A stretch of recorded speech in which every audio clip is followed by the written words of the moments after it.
नमस्कार मित्रों, स्वागत है आप सभी का आज की क्लास में।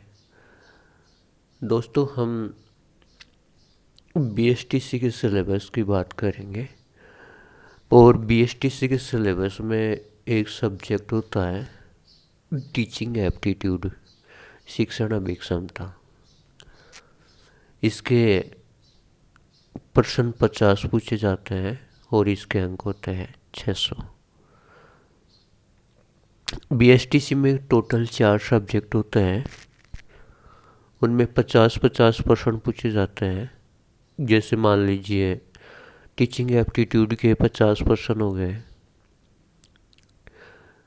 जीके के 50 प्रश्न हो गए। जीके के अंदर पॉलिटी, हिस्ट्री, कला एंड संस्कृति, सारी चीज़ें आ गई। इंग्लिश के 20 क्वेश्चन और हिंदी के 30 प्रश्न, 50 ये हो गए।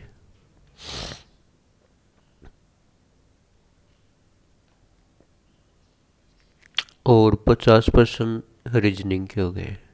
तो 4 सब्जेक्ट हो गए ना, रीजनिंग, जीके, एक ये टीचिंग एप्टीट्यूड, और एक जगह हमने हिंदी इंग्लिश को मान लिया, दोनों को एक साथ। इंग्लिश के 20 प्रश्न, हिंदी के 30 प्रश्न। तो आज हमारा जो ये सब्जेक्ट है टीचिंग एप्टीट्यूड, शिक्षण अभिक्षमता, इसके बारे में हम बात करेंगे। इसमें प्रश्नों की संख्या हमारे पास 50 आएगी और प्रत्येक प्रश्न 3 नंबर का होगा और 150 नंबर का ये पेपर है। ये जो सब्जेक्ट है इसमें 150 नंबर के प्रश्न आएंगे 50।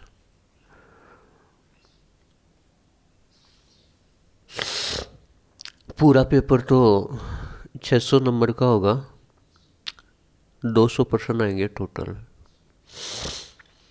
अब देखो, टीचिंग एप्टीट्यूड, शिक्षण अभिक्षमता जो पेपर है, सॉरी यार, टीचिंग एप्टीट्यूड शिक्षण अभिक्षमता जो सब्जेक्ट है, इसमें सिलेबस के अंदर हम बात करें तो 7 टॉपिक हैं। पहला टॉपिक है शिक्षण अधिगम, टीचिंग लर्निंग। दूसरा है नेतृत्व गुण, लीडरशिप क्वालिटी। तीसरा है सृजनात्मकता, क्रिएटिविटी। चौथा है सतत एवं व्यापक मूल्यांकन, कंटिन्यूस एंड कॉम्प्रिहेंसिव इवेल्युएशन। पांचवा है संप्रेषण कौशल, कम्युनिकेशन स्किल। छठवां है व्यावसायिक अभिवृद्धि, प्रोफेशनल एटीट्यूड। और सातवां है सामाजिक संवेदनशीलता, सोशल सेंसिटिविटी। आज हम पहले टॉपिक की बात करेंगे, शिक्षण अधिगम की, टीचिंग लर्निंग की बात करेंगे। तो अपना सब्जेक्ट है टीचिंग एप्टीट्यूड, शिक्षण अभिक्षमता, और अपना पहला टॉपिक है टीचिंग लर्निंग, शिक्षण अधिगम।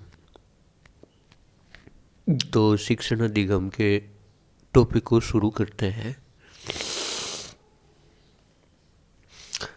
सबसे पहले हम देखते हैं कि टीचिंग, शिक्षण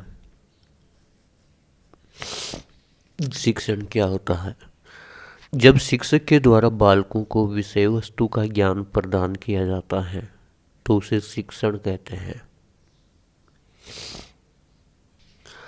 जब शिक्षक के द्वारा बालकों को विषय वस्तु का ज्ञान प्रदान किया जाता है तो उसे शिक्षण कहते हैं। आपको इसमें ज़्यादा दिमाग नहीं लगाना है, पढ़ते जाओ और आगे चलते जाओ, क्योंकि सिलेबस बहुत करना है और जब हम 1-2 बार देखेंगे तो ये याद हो जाएंगे। शिक्षक क्या होता है, टीचर क्या होता है। आप 12th क्लास में पढ़ के आए हो तो देखा ही है आपको कौन पढ़ाते थे, टीचर ही तो पढ़ाते थे। वो टीचर जो पढ़ाते थे उस काम को हम क्या कहते हैं, शिक्षण कहते हैं। वो आपको क्या करवाते थे, शिक्षण करवाते थे। बालकों को शिक्षण करवाता है। बालक का प्रथम समाज कौन होता है, परिवार होता है। एग्जाम में क्वेश्चन आता है कि निम्नलिखित में से बालक का प्रथम समाज कौन है। चार ऑप्शन आ जाएंगे, परिवार, विद्यालय, हॉस्पिटल, एक ऑप्शन कोई नहीं और आ जाएगा। तो बालक का प्रथम समाज परिवार होता है।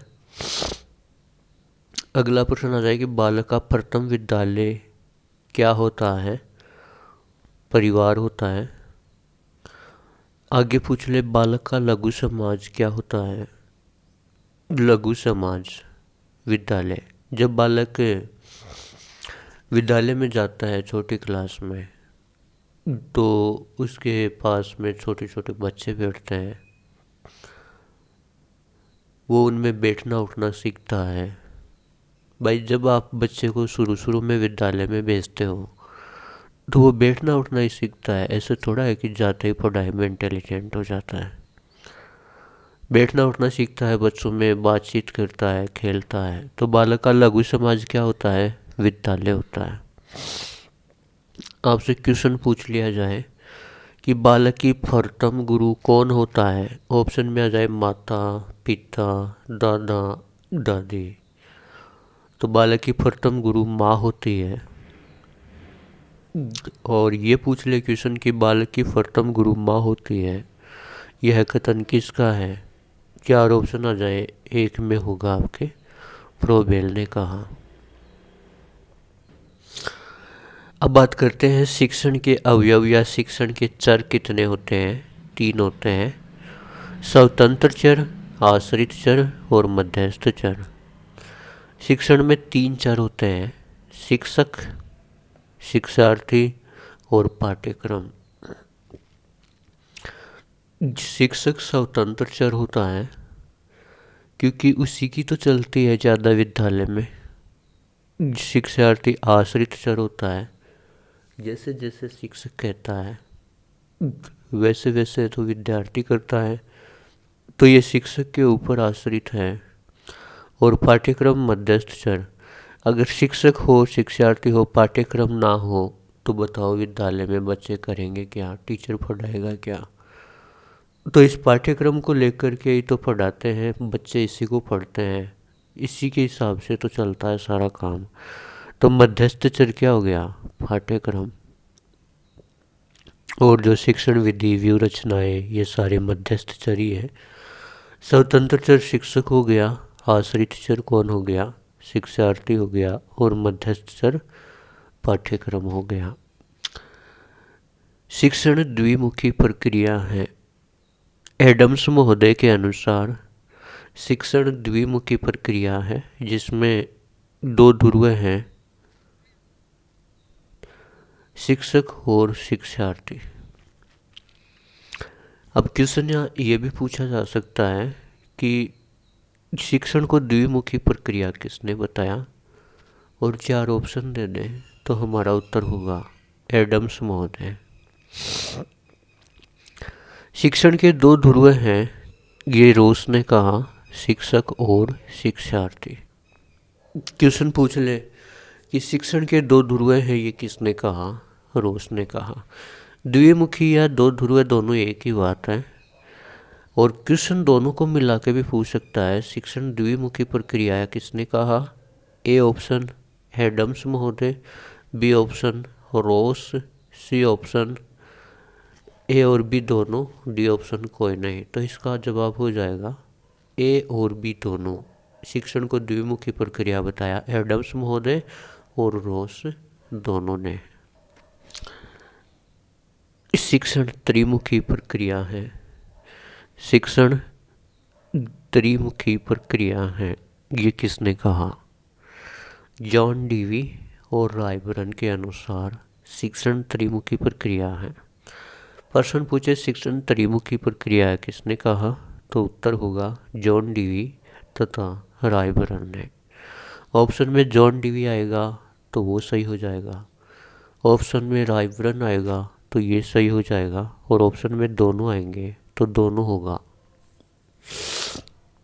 अब त्रिमुखी प्रक्रिया में तीन मुख कौन कौन से हैं, शिक्षक, शिक्षार्थी, पाठ्यक्रम। शिक्षक स्वतंत्र चर, शिक्षार्थी आश्रित चर और पाठ्यक्रम मध्यस्थ चर। या फिर हम ऐसे भी मान सकते हैं कि शिक्षक, शिक्षार्थी और समाज। शिक्षण के त्रिमुखी प्रक्रिया है, त्रिमुख है शिक्षक, शिक्षार्थी, समाज या शिक्षक, शिक्षार्थी, पाठ्यक्रम।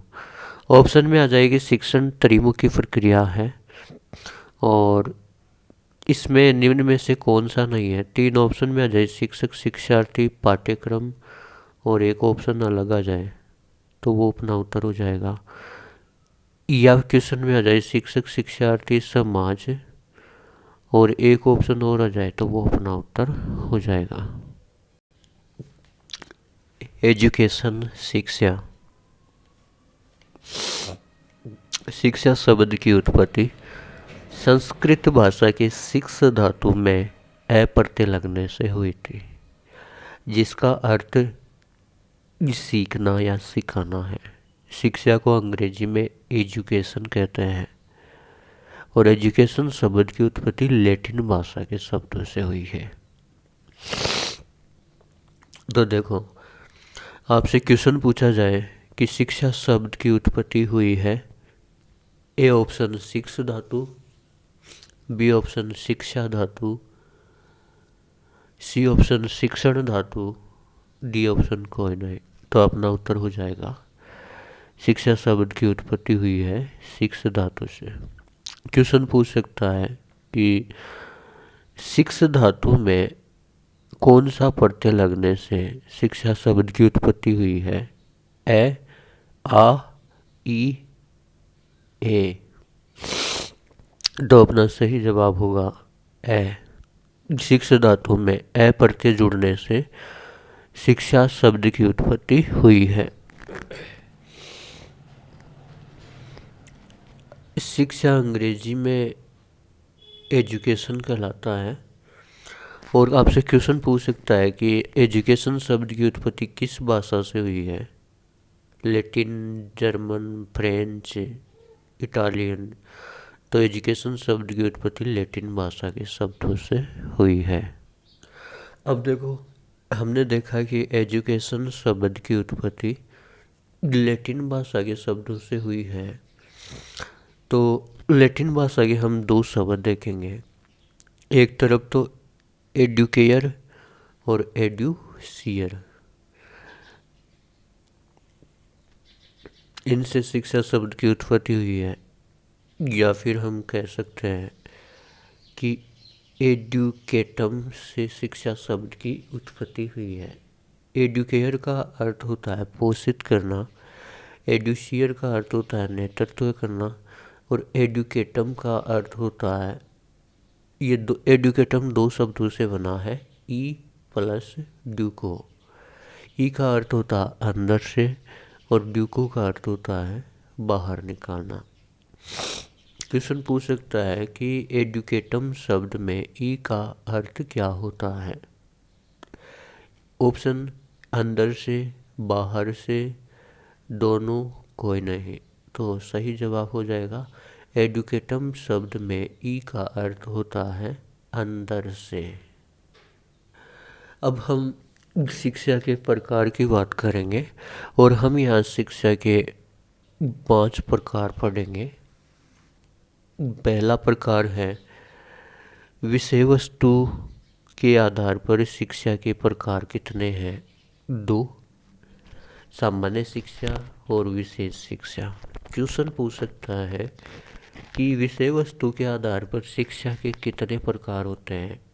Option number 1 A, option 2, option B 2, option C 3, option D 4। तो विषय वस्तु के आधार पर शिक्षा के प्रकार 2 होते हैं। दूसरा, संपर्क के आधार पर शिक्षा के कितने प्रकार होते हैं। तो सही जवाब है 2, प्रत्यक्ष और अप्रत्यक्ष शिक्षा, direct education and direct education. तीसरा है संख्या के आधार पर शिक्षा के प्रकार कितने होते हैं, 2, व्यक्तिगत शिक्षा और सामूहिक शिक्षा, इंडिविजुअल एजुकेशन और ग्रुप एजुकेशन। और क्षेत्र के आधार पर शिक्षा के प्रकार कितने होते हैं? 2, संकुचित शिक्षा और व्यापक शिक्षा। संकुचित शिक्षा और व्यापक शिक्षा। और अगला प्रकार है संगठन के आधार पर शिक्षा के प्रकार कितने होते हैं? 3, औपचारिक, अनौपचारिक और निरौपचारिक शिक्षा, फॉर्मल एजुकेशन।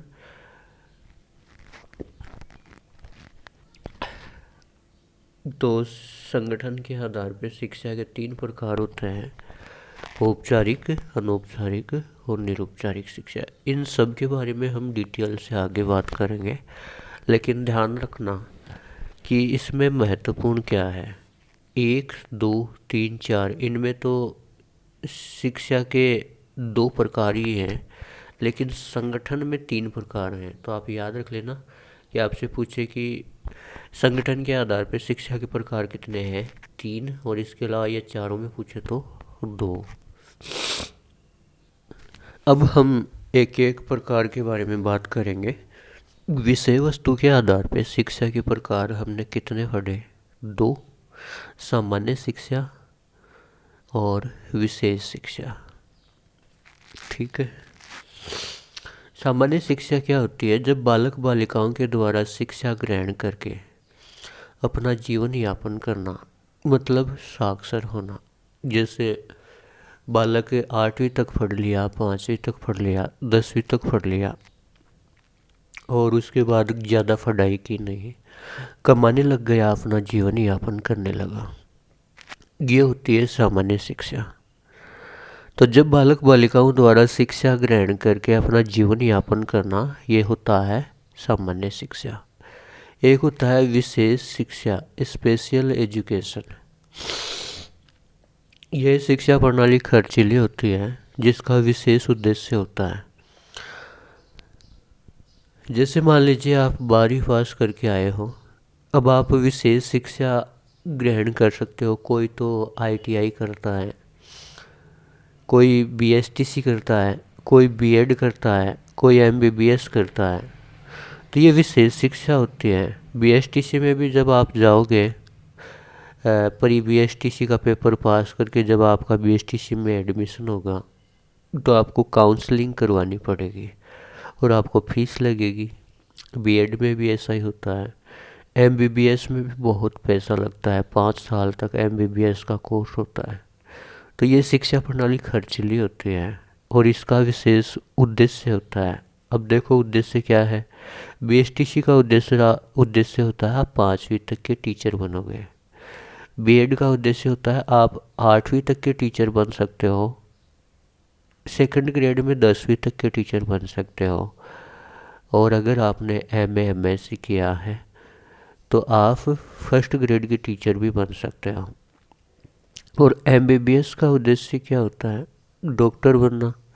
तो विशेष शिक्षा खर्चीली होती है और इसका एक विशेष उद्देश्य होता है। दूसरा देखो, संपर्क के आधार पर शिक्षा के प्रकार कितने होते हैं? 2, प्रत्यक्ष शिक्षा और अप्रत्यक्ष शिक्षा, डायरेक्ट एजुकेशन और इनडायरेक्ट एजुकेशन। आपसे क्वेश्चन पूछे कि संपर्क के आधार पर शिक्षा के प्रकार कितने होते हैं? 2 होते हैं। तो प्रत्यक्ष शिक्षा में देखो, जब शिक्षक व शिक्षार्थी विषय वस्तु की अंतःक्रिया आमने सामने होकर करते हैं तो उसे प्रत्यक्ष शिक्षा कहते हैं। एग्जाम्पल है कक्षा। जैसे मान लीजिए आप 12वीं क्लास में जाते थे, क्लास के अंदर तो आप सामने टेबलों पे बैठे होते थे, शिक्षक आपके सामने बोर्ड के पास खड़ा होकर आपको पढ़ाता था। तो शिक्षक आपके सामने होता था, आप शिक्षक के सामने होते थे, आपको शिक्षक दिखता था, शिक्षक को आप दिखते थे, बोर्ड पर कंटेंट को, विषय वस्तु को, टॉपिक को आपको वो पढ़ाता था। तो इस शिक्षा को क्या कहते हैं? प्रत्यक्ष शिक्षा कहते हैं। मतलब इसमें अंतःक्रिया होती है शिक्षक और शिक्षार्थी की, वो विषय वस्तु की वो आमने सामने होती है। अप्रत्यक्ष शिक्षा क्या होती है? शिक्षक के द्वारा बालकों को विषय वस्तु का ज्ञान प्रत्यक्ष में नहीं दिया जाता। जैसे मैं आपको पढ़ा रहा हूँ और ये कंटेंट पढ़ा रहा हूँ, शिक्षण अधिगम का टॉपिक पढ़ा रहा हूँ और उसमें शिक्षा के प्रकार पढ़ा रहा हूँ, लेकिन क्या मैं आपके सामने बैठा थोड़ा हूँ? आप मुझे देख पा रहे हो क्या? चलो खैर, देखने को तो अगर टेक्नोलॉजी है, डिजिटल बोर्ड हो, कैमरा हो तो देख भी सकते हो, लेकिन मैं आपके सामने तो नहीं हूँ ना। जब हम आमने सामने बैठकर नहीं पढ़ते हैं तो ये अप्रत्यक्ष शिक्षा है। जब शिक्षक के द्वारा बालकों को विषय वस्तु कंटेंट का ज्ञान प्रत्यक्ष में नहीं दिया जाता है। जैसे ऑनलाइन शिक्षा है तो यह अप्रत्यक्ष शिक्षा है। पुस्तकीय ज्ञान, पुस्तक में आपके सामने टीचर थोड़ा होता है, आप खुद ही पढ़ते हो, ये भी अप्रत्यक्ष शिक्षा है। तो संपर्क के आधार पर शिक्षा के दो प्रकार हैं, प्रत्यक्ष और अप्रत्यक्ष। संख्या के आधार पर शिक्षा के कितने प्रकार होते हैं? उत्तर बताओ। दो होते हैं, व्यक्तिगत शिक्षा और सामूहिक शिक्षा। व्यक्तिगत शिक्षा, इंडिविजुअल एजुकेशन, इस शिक्षा प्रणाली का प्रयोग कम किया जाता है, प्रचलन में कम है। जैसे घर पर ट्यूशन करवाना, होम ट्यूशन करवाना। देखो, शहरों में तो आजकल थोड़ा बहुत है कि जो पैसे वाले लोग हैं वो अपने बच्चों को पढ़ाने के लिए टीचर को घर पे बुलाते हैं, वो उनको पढ़ा के जाता है। पहले बच्चे स्कूल में पढ़ के आ जाते हैं तो टीचर आता है तो वो उनको होम ट्यूशन करवाने के लिए वो उनको होमवर्क करवा देता है या थोड़ा बहुत और समझा देता है। तो ऐसा शहरों में तो थोड़ा बहुत होता है, ज़्यादा नहीं, थोड़ा बहुत। इसलिए व्यक्तिगत शिक्षा है, इसका प्रयोग कम किया जाता है, ये प्रचलन में कम है। सामूहिक शिक्षा मतलब एक ग्रुप में शिक्षा, सारे बच्चे होते हैं उनको एक साथ बैठा करके शिक्षा देना। जब बालक बालिकाओं को एक समूह में एक साथ अध्ययन करवाया जाता है तो इसे सामूहिक शिक्षा कहते हैं। जैसे कक्षा कक्ष में जो शिक्षा दी जाती है वो सामूहिक शिक्षा होती है। स्कूल में जाते हो और क्लास में बैठ के जो शिक्षा लेते हो सभी बच्चे एक साथ बैठ कर के, वो सामूहिक शिक्षा होती है। तो संख्या के आधार पर शिक्षा के दो प्रकार हैं, व्यक्तिगत शिक्षा और सामूहिक शिक्षा। बालक का प्रथम विद्यालय होता है, प्रथम विद्यालय परिवार, समाज, विद्यालय, उपरोक्त सभी। तो इसका सही जवाब होगा परिवार। बालक का प्रथम विद्यालय परिवार ही होता है और प्रथम गुरु माँ होती है, ये फ्रोबेल ने कहा था। अगला प्रश्न है, क्षेत्र के आधार पर शिक्षा के प्रकार हैं। तो हमने पढ़ा ताकि क्षेत्र के आधार पर शिक्षा के दो प्रकार होते हैं।